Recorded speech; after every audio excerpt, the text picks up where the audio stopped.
Hello class, today we're going to talk about 10.2, the organization of muscle. Really what we're going to look at are these four components over here. The first two, the muscle tissue and the connective tissues, more or less we're going to be looking at what connective tissues surround what groups of muscle tissue. Okay. We'll get into those specific names and characteristics of each of those and where they are located.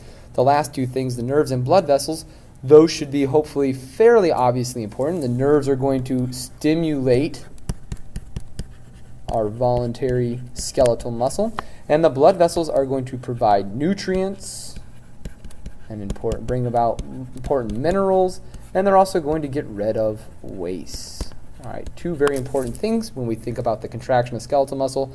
What is going to contract the muscle is going to be the nerves. What is going to help the muscle contract is going to be the nutrients and various minerals and those types of things. And when we do the contraction, we're going to produce waste that also need to be gotten rid of. So let's get to the next bit. So when it comes to the organization of muscle, really what we're getting at is the organization of the connective tissues. All right. There are three layers of connective tissues. When you look at these names here, epimysium, paramysium, and endomysium, the first part of each word is basically telling you the location of these connective tissues. Epi being above or around, peri being the in-between layer, and then the endomysium being the innermost layer. When you look at this nice picture over here, you can see that this first grouping here around this entire muscle is going to be the paramysium. All right. The second grouping then here is going to be the endomysium. All right. That surrounds those muscle fibers and muscle cells. And then around the entire thing, running kind of the length, you're more or less looking through it in this picture, is going to be the outermost layer, the epimysium. All right, so let's get into the first layer, the outermost layer. So we have the epimysium. This surrounds the entire muscle. It's very important. Just like when we had the perichondrium, the periosteum, those types of connective tissues surrounding bone and cartilage. Now we have the epimysium, which is going to surround the entire muscle. It's an exterior collagen layer, all right, which is going to connect to other deep tissues. Specifically, you will see at the end of today, the epimysium, along with our other connective tissues, are going to attach to our bones via tendons. They're going to be a part of the tendons that eventually attach to and anchor themselves to bone. Okay. The biggest thing with the epimysium here, besides attaching to bone, with our other connective tissues, is they are going to separate the muscle from surrounding tissue. Muscle, being a very active organ of our body, is going to be moving and contracting, and we need something that is going to separate the muscle from the bone, the muscle from our skin, and the muscle from our other various organs, because we don't want them running into one another.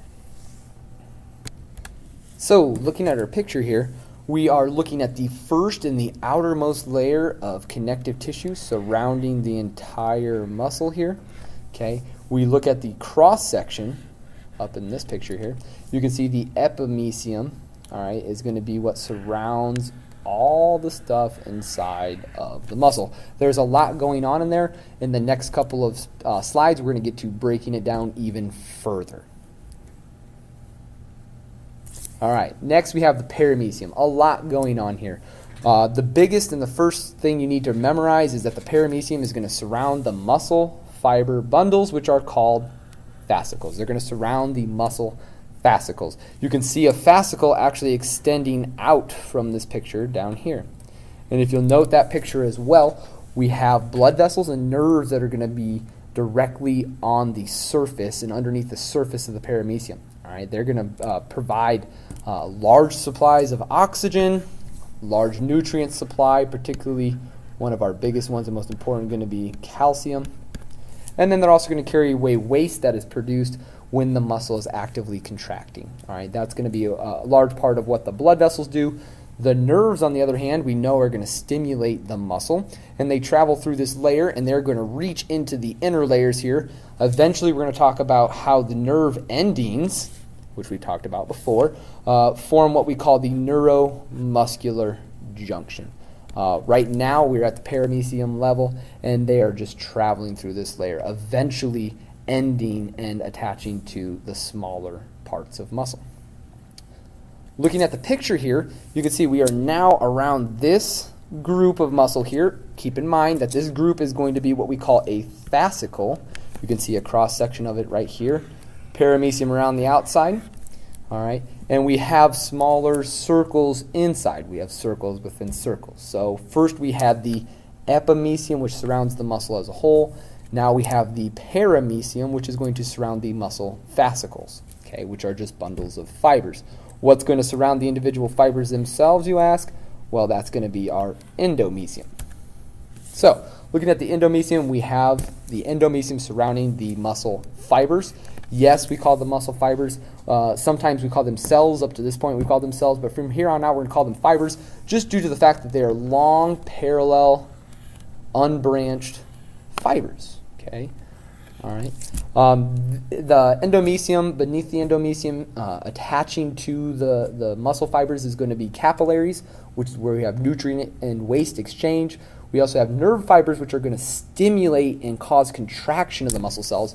This is where the neuromuscular junction that I mentioned previously is going to take place. All right. And then we also have these new type of stem cells called the myosatellite cells that are going to repair damaged muscle tissue.